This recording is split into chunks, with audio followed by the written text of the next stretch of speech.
अस्सलाम वालेकुम एवरीवन। आज का जो हमारा टॉपिक है उसमें हम देखेंगे कि स्टैटिक क्लास डेटा क्या होता है हमारे पास। आज से पहले तक हमने ये देखा था कि हमारे पास हर ऑब्जेक्ट का मतलब जो भी हमारे पास क्लास होती है, क्लास के इंटरफेस में जो हमारे पास डेटा मेंबर्स होते हैं, अगर हम उस क्लास का ऑब्जेक्ट बनाएंगे तो हर ऑब्जेक्ट के अपने प्राइवेट होंगे डेटा मेंबर्स। ठीक है, हर ऑब्जेक्ट के डेटा मेंबर्स के लिए अलग मेमोरी बनेगी।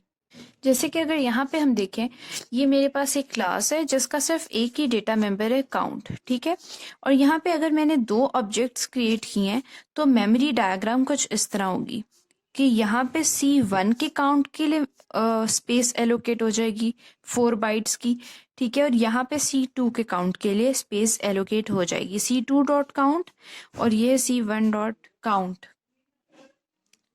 काउंट। ओके, तो हमने देखा कि हर ऑब्जेक्ट का अलग से डेटा मेंबर है। ठीक है, अगर हम कोई इस ऑब्जेक्ट के रेफरेंस से अगर हम कोई फंक्शन कॉल कर रहे हैं तो वो इस काउंट के ऊपर चेंजेस करेगा या वो फंक्शन इस काउंट के ऊपर एग्जीक्यूट होगा। बल्कि जब हम अगर देखें C2 के रेफरेंस के थ्रू अगर हम एक फंक्शन कॉल कर रहे हैं तो वो जो एग्जीक्यूट होगा वो इस काउंट पे होगा, वो इस काउंट पे कभी भी एग्जीक्यूट नहीं होगा। तो हर ऑब्जेक्ट के उसके अपने डेटा मेंबर की स्पेस होती है। लाइक डेटा मेंबर तो काउंट इसमें भी होगा इसमें भी होगा, लेकिन दोनों की मेमोरी जो है वो अलग होगी। लेकिन इसके बरक्स अगर हम स्टैटिक क्लास डेटा की बात करें तो उसमें ऐसा नहीं है। अगर आपने कोई डेटा मेंबर जो है वो स्टैटिक कीवर्ड के साथ डिफाइन किया हुआ है तो उसका ये मतलब है कि वो जो डेटा मेंबर है उसकी सिर्फ एक कॉपी है जो कि सारे के सारे ऑब्जेक्ट्स आपस में शेयर कर रहे हैं। अब फॉर एग्जांपल अगर हम यहाँ पे इस डायग्राम के थ्रू देखें, ये हमारे पास ऑब्जेक्ट 1 है, ये ऑब्जेक्ट 2 है, ये ऑब्जेक्ट 3 है। ठीक है, तो लेट्स से कि यहाँ पे जो हमारे पास डेटा 1 और data 2, for example let's say कि हमारे पास दो डेटा मेंबर्स थे, int data 1 and int data 2।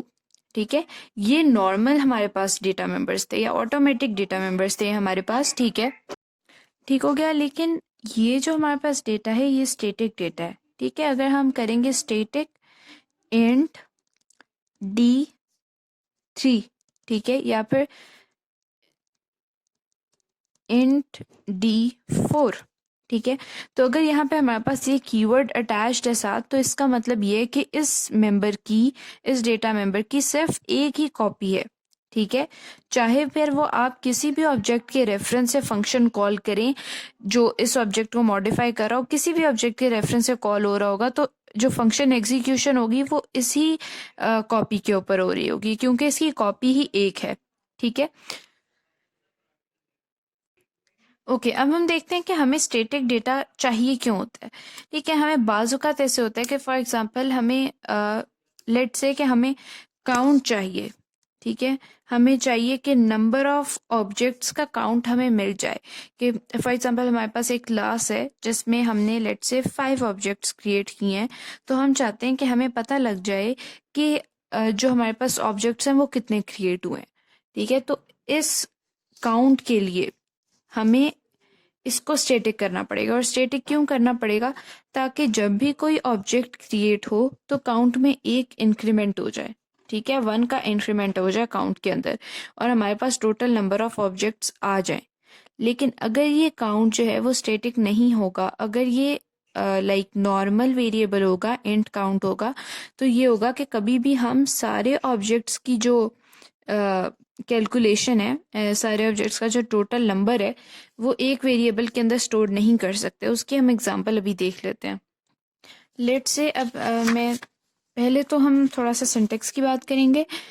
Syntax में बेसिकली ये होता है कि इस डेटा मेंबर स्पेशली ये स्टैटिक के लिए हम बात कर रहे हैं, इसकी जो डेफिनेशन है और डिक्लेरेशन है ये दोनों अलग अलग जगह पे होंगी। अब स्टैटिक डेटा मेंबर जो है वो डिक्लेयर तो अंदर होगा क्लास के, लेकिन उसको हम डिफाइन आउटसाइड दी क्लास करेंगे या इनिशियलाइज हम उसको आउटसाइड दी क्लास करेंगे। अब यहाँ पे हमने सिर्फ स्टैटिक कीवर्ड यूज किया, डेटा टाइप लिखी और वेरिएबल का नाम लिखा, जबकि बाहर हमने क्या किया कि डेटा टाइप लिखी। ठीक है, उसके बाद हमने क्लास का नेम लिखा, स्कोप रेजोल्यूशन ऑपरेटर, और यहाँ पे हमारे पास variable name is equals to 0। यहाँ पे हमने उसको इनिशियलाइज कराया। अब हम देखेंगे कि क्या होगा। फॉर एग्जांपल यहाँ पे हमने क्या किया, पहले मैं इसकी फंक्शनैलिटी आपको बता दूं कि यहाँ पे मेरे पास डेटा मेंबर आ गया, उसके बाद पब्लिक कीवर्ड, उसके बाद ये है मेरा कंस्ट्रक्टर। ठीक है, ये कंस्ट्रक्टर है। इसमें मैंने क्या किया, बेसिकली कंस्ट्रक्टर कब कॉल होते हैं, जब भी कोई ऑब्जेक्ट क्रिएट होगा तो कंस्ट्रक्टर कॉल हो जाएगा मेरे पास। ठीक हो गया। जब भी ऑब्जेक्ट obj1 का कॉल हुआ तो कंस्ट्रक्टर कॉल हुआ, जब भी obj2 बना तो कंस्ट्रक्टर कॉल हुआ, जब भी obj3 बना तो कंस्ट्रक्टर कॉल हुआ ऑटोमेटिकली। ठीक है। तो जब भी एक ऑब्जेक्ट बना तो काउंट की वैल्यू में 1 का इंक्रीमेंट होता गया। इनिशियल वैल्यू 0 थी, जब obj1 बना तो काउंट 1 हो गया, obj2 बना तो काउंट 2 हो गया, देन 3 हो गया। ठीक है। अब ये जो काउंट वेरिएबल है ये एक ऐसा वेरिएबल है जिसको ये तीनों ऑब्जेक्ट्स म्यूचुअली शेयर कर रहे हैं। ठीक है। यानी ये इन तीनों ऑब्जेक्ट्स की यानी फॉर एग्जांपल जब ये ऑब्जेक्ट क्रिएट हुआ, इस काउंट में 1 ऐड हो गया, फिर ये हुआ काउंट में अगेन 1 ऐड होगा, और ऑब्जेक्ट 3 के बनने पे भी काउंट में 1 ऐड हो गया। तो तीनों ऑब्जेक्ट का जो 1 1 था वो इसी काउंट में जाके ऐड हुआ, क्योंकि इसकी कॉपी ही एक थी, क्योंकि स्टैटिक मेंबर था। अब इसके बाद अगर हम देखें कि हमने कॉल कैसे करना है, अब हमारे पास ये है एक डिस्प्ले फंक्शन जिसमें हम काउंट की वैल्यू को आउटपुट करा रहे हैं। अब हम इसमें देखते हैं कि हमने कॉल कैसे करना है। अब जैसे कि हमें पता है कि फॉर एग्जांपल नॉर्मल सर्कमस्टांसेस के अंदर, जैसा कि अभी हमने यहाँ पे देखा था कि यहाँ पे जो है अगर आपके पास C1 और C2 दो ऑब्जेक्ट्स हैं, ठीक है, तो इसमें हमारे पास जब भी कोई फंक्शन एग्जीक्यूट, लेट से यहाँ पे हमने डिस्प्ले फंक्शन ही एग्जीक्यूट करना है। ठीक है। तो डिस्प्ले फंक्शन अगर हम C1 के रेफरेंस से कॉल करेंगे डिस्प्ले C1 डॉट डिस्प्ले, तो हमारे पास जो डिस्प्ले में आएगा वो क्या आएगा, C1 डॉट काउंट, यानी जो C1 का काउंट होगा। और लाइकवाइज अगर हम C2 डॉट डिस्प्ले करेंगे तो C2 का काउंट आ जाएगा।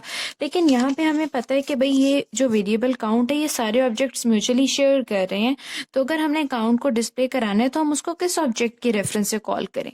तो अगर आप उसको किसी भी ऑब्जेक्ट के रेफरेंस से कॉल करेंगे वो चलेगा। ठीक है। लेकिन उसका ये तरीका है कि ये एक म्यूचुअल वेरिएबल है जो कि क्लास के सारे ऑब्जेक्ट्स कॉल यूज कर रहे हैं, तो हम इसको जो है हमारे पास क्लास वेरिएबल नेम उसके रेफरेंस से भी कॉल कर सकते हैं। अब दोनों सिंटेक्सेस को हम बारी बारी देखेंगे। यहाँ पे हमने सबसे पहले ऑब्जेक्ट्स क्रिएट कर लिए हैं। लेट्स से यहाँ पे हमारे पास है obj1 डॉट डिस्प्ले। ठीक है। अब हमारे पास यहाँ पे डिस्प्ले हो गया, उसके बाद obj2 dot display, obj3 dot display. ठीक है। अब अगर यहाँ पे हमारे पास इन तीनों का आंसर जो है ना वो हमारे पास 3 आएगा। 3 आने की क्या वजह है, 3 आने की ये वजह है कि हमने एक ही लाइन में तीनों ऑब्जेक्ट्स को इंस्टेंशिएट करा दिया।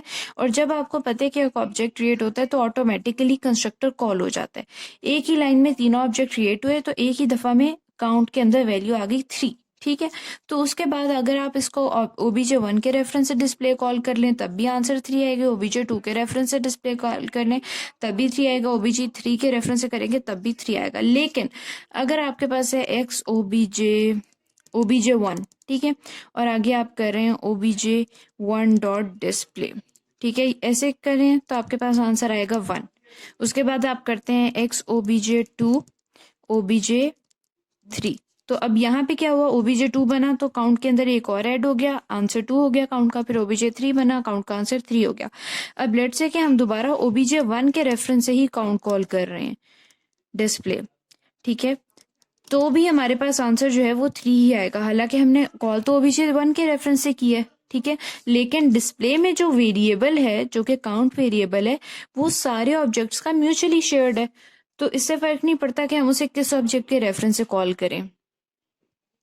अब हम देखते हैं कि फॉर एग्जांपल अगर हमने इसको क्लास के रेफरेंस से, क्लास वेरिएबल के रेफरेंस से कॉल करना है तो हम सिर्फ ये करते हैं कि हमने क्लास का नेम लिखा, क्लास का नेम यहाँ पे हमारे पास सिंपली x था, उसके बाद स्कोप रेजोल्यूशन ऑपरेटर, और उसके बाद हमारा जो है वो फंक्शन नेम आ जाएगा। डिस्प्ले है यहाँ पे हमारे पास फंक्शन नेम, और यहाँ पे हमारे पास ऑब्जेक्ट काउंट शो हो जाएगा। तो आज का हमारा टॉपिक इतना ही था। आई होप कि आप लोगों को वीडियो अच्छी लगी। अगर अच्छी लगी तो इसको लाइक करें और चैनल को सब्सक्राइब करें। Thank you.